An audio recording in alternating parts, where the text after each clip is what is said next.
तुमच्या हक्काचा आवाज आजचा महाराष्ट्र।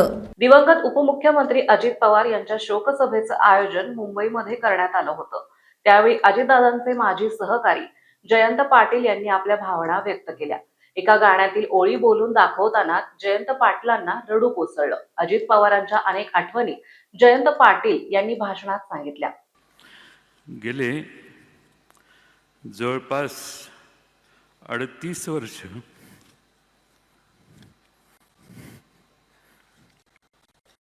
आम्ही एकत्रित काम केलं। क्लासमेट म्हटलं की 10-12 वर्षाची साथ असते, पण मला आठवते 1991 पासून आम्ही विधानसभेच्या एका वर्गात जवळपास शेजारी शेजारी बसायचो। 1914 पासून तर शेजारी बसण्याचे प्रसंग अनेक आले। अनेक पैलू दादांचे आम्ही सगळ्यांनी जवळून पाहिले। माझ्याकडे तर प्रचंड आठवणी आहेत। खुल्या मनाचा, दिलदार मनाचा आणि विरोध करायचा असेल तर ठामपणाने करणारा नेता म्हणून आम्ही अजितदादांना अनुभवलं। राजकारणामध्ये गोड बोलावं लागतं, सर्वांना सांभाळून घ्यावं लागतं, असं मी त्यांना नेहमी सांगायचो। ते म्हणायचे गोड बोलायला मला जमत नाही, ते तुमचा मार्ग आहे, मी जे आहे तेच सांगणार। मी एखाद्या मीटिंगच्या आधी सांगितलं की हे आता अमक्या अमक्या जिल्ह्यातले अमक्या अमक्या तालुक्यातले येत आहेत, थोडं शांतीनं घेऊ आणि नंतर आपण हँडल करू, मला सांगायचं आत्ताच सांगणार मी। एवढा ठामपणा मी महाराष्ट्रातल्या देशातल्या कुठल्याही नेत्यामध्ये आजपर्यंत बघितला नाही। जे असेल ते समोर आणि रोखठोक, आणि म्हणून अजितदादांना दादांच्या बद्दल एक घोषणा असायची, मी मगाशी सांगितलं, एकच वादा अजितदादा। आणि ते खरंच होतं की महाराष्ट्रातल्या सगळीकडे आम्ही जिथे जिथं त्यांच्यावर गेलो, जनतेला ही खात्री असायची आणि म्हणून जनताच घोषणा द्यायची, एकच वादा अजितदादा। अनेक आठवणी त्यांच्या मी आपणाला सांगू शकेन, अनेक मान्यवर बोलणार आहेत, पण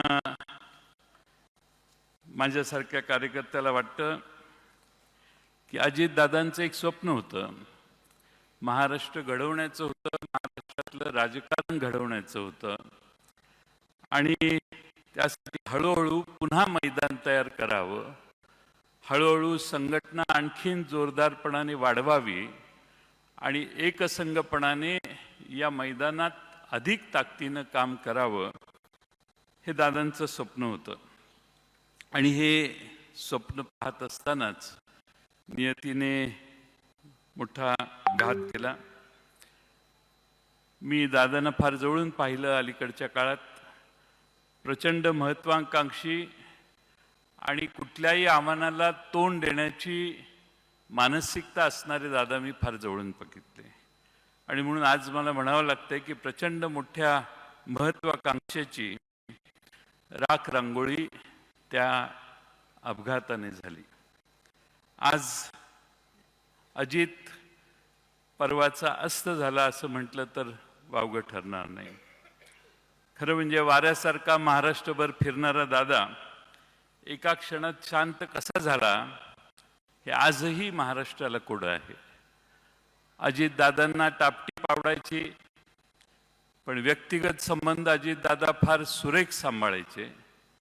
अनेक असे प्रसंग आहेत की ज्या प्रसंगातून मी पक्षाचा अध्यक्ष होतो, त्यावेळी असे अनेक प्रसंग आहेत की एखाद्या मतदारसंघातल्या एखादी गोष्ट करायची असेल तरी दादांचा फोन यायचा, आपल्याला हेच केलं पाहिजे, हे स्पष्ट मतभेद झाले तरी मला हेच वाटतं असं सांगून फोन ठेवायचे। त्यामुळे स्वतःचं मत मांडायला दादा कधी कचरले नाही। आम्ही एका पक्षात फार वर्ष काम केलं. काँग्रेस पक्षातून राष्ट्रवादी पक्षाची स्थापना झाली. आदरणीय शरद पवार साहेबांच्या नेतृत्वाखाली पवार साहेबांचे त्यांच्यावर प्रचंड मोठं संस्कार होते आणि मी फार जवळून बघितलं अलीकडच्या काळात की पवार साहेबांच्यावर त्यांचं प्रचंड प्रेम होतं. आज खरं म्हणजे पवार साहेबांचा, मी तर म्हणेन आजही पवार साहेबांचा हुकमी एक्का अजित पवारच होते. एवढा अजित पवारांच्यावर शरद पवारांचा त्यांच्या कर्तबगारीवर फार मोठा विश्वास होता. आज खरं म्हणजे आपण सगळे दादांना एकत्रित निरोप देण्यासाठी इथं आलोय किंवा श्रद्धांजली वाहण्यासाठी येतोय. मी नेहमी म्हणायचो आबा गेल्यानंतर, दादा मी लहान आहे, आबा जाण्याच्या आधी आबा मोठे आहेत, तुम्ही मध्ये आहात, माझा नंबर फार मागचा आहे, मला बराच टाईम आहे कुठल्याही करिअरसाठीच्या. पण असं कधीही मनात आलं नाही की आबा जातील आणि त्यानंतर दादा देखील अचानकपणानं असे जातील. आणि म्हणून दादांना भावपूर्ण श्रद्धांजली मी अर्पण करतो. अनेक उद्योगपती इथं आहेत, त्यांच्यासाठी सांगतो.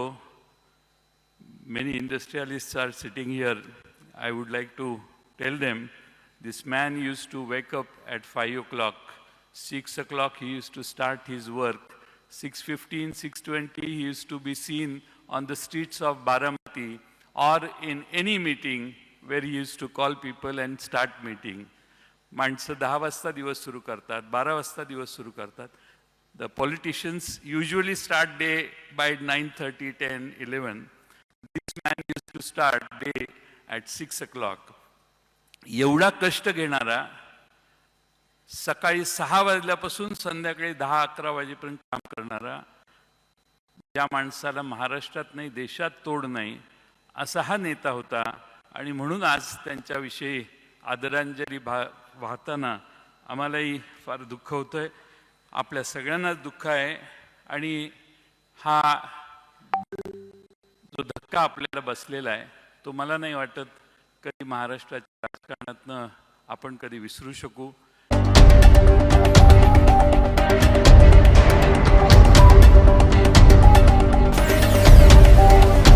तुमच्या हक्काचा आवाज, आजचा महाराष्ट्र.